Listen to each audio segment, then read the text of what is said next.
Hey everybody, I just want to set something straight.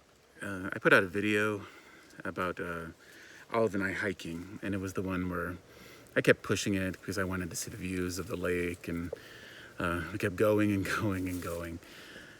There were a lot of comments on that video, a lot of concern, some criticism, and a few just really nasty comments, which I did delete a few of them. You know, some borderline ones I left there. And I just want to say, first off, if you're one of the people who are just sharing concern because you care about Olive and me, and I have no problem with that. I love that. It's comes from a good place. I kind of feel like it's a family member checking in on me and making sure that we're safe and, you know, wearing our sunscreen or something like that.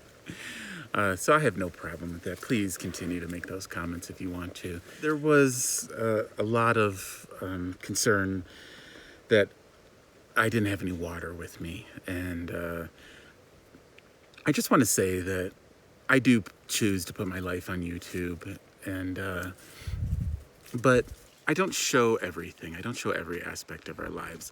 You know, if I showed myself giving Olive water every time we were walking or hiking, then I'd get some people criticizing, why are you always showing water? You know, it's like, you're damned if you do and you're damned if you don't on YouTube sometime. But I want to assure you that on any hike that's more than like a potty walk or something, I do bring this bag with me. And in this bag is always water. And on that particular hike, I did have water. I just brought, it was a pretty small bottle of water, and it was not nearly enough. And Olive probably was overheating, to be fair. And it was my choice to keep pushing it. And it was probably a stupid choice, you know, looking back on it.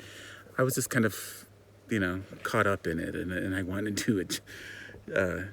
to achieve a goal, and, you know, sometimes I like to push myself, especially physically, you know. But I definitely have to keep Olive in mind, and I appreciate you guys keeping her in mind too. But this is my biggest water bottle, the biggest one that I carry. It's probably not big enough for a long hike with a dog.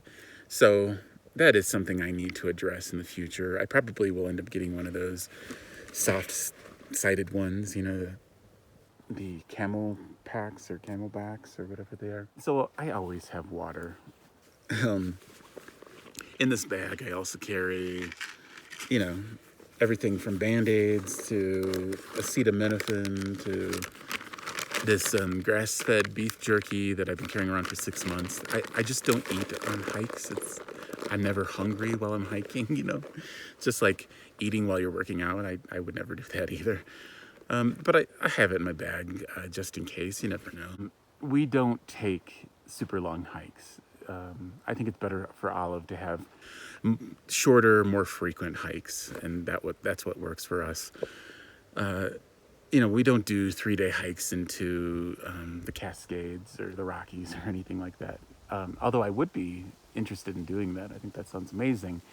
And if we did do it, we would be prepared for it with enough water and enough food. But that's just not something we do at this time.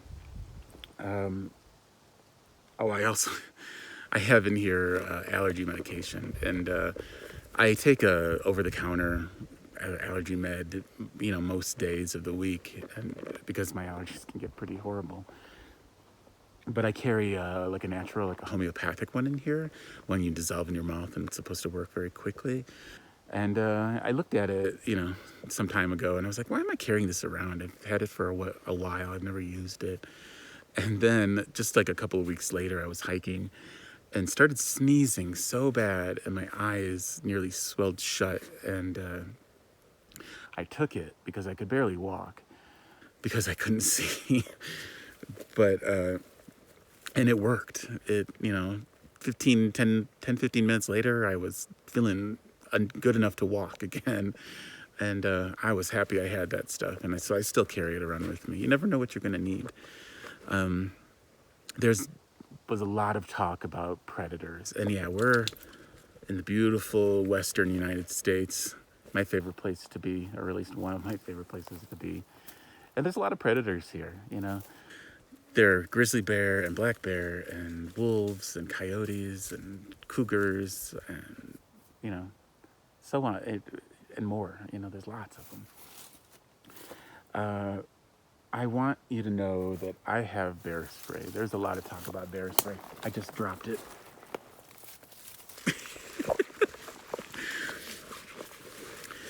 I do have bear spray. I've had it for some time. Luckily, I've never had to use it. I don't always have this with me on hikes. You know, when I bring the bag, it's almost always in that bag. But I do take it out when I'm camping if I just have some doubt about where we are. Like, you know, if I feel like maybe there are wild animals in the area. More likely, I feel like there are questionable humans in the area, and, you know, I could possibly have to use this on one of them.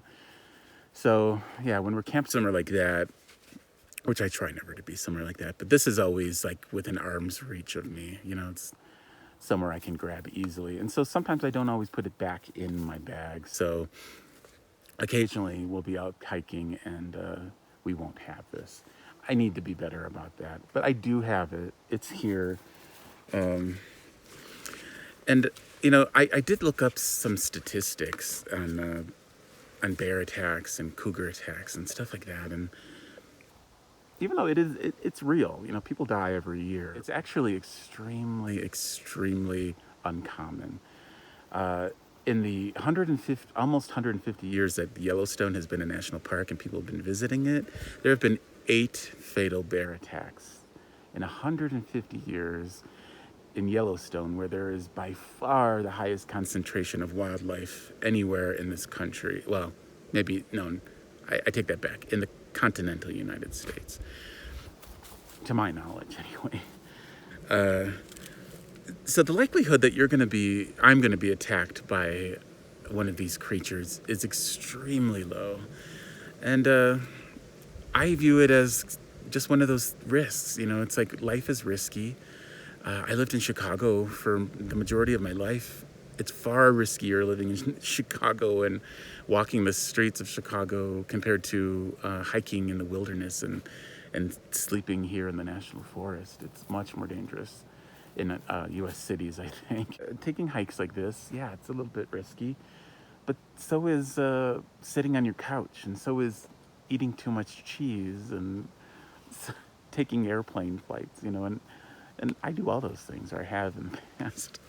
I do my research. I know the best ways to handle an attack by a black bear and a grizzly bear and a mountain lion. I would fight like hell to protect Olive. So I just want you to be reassured of that. Also, quite a few of you said that it was irresponsible of me not to be carrying a firearm.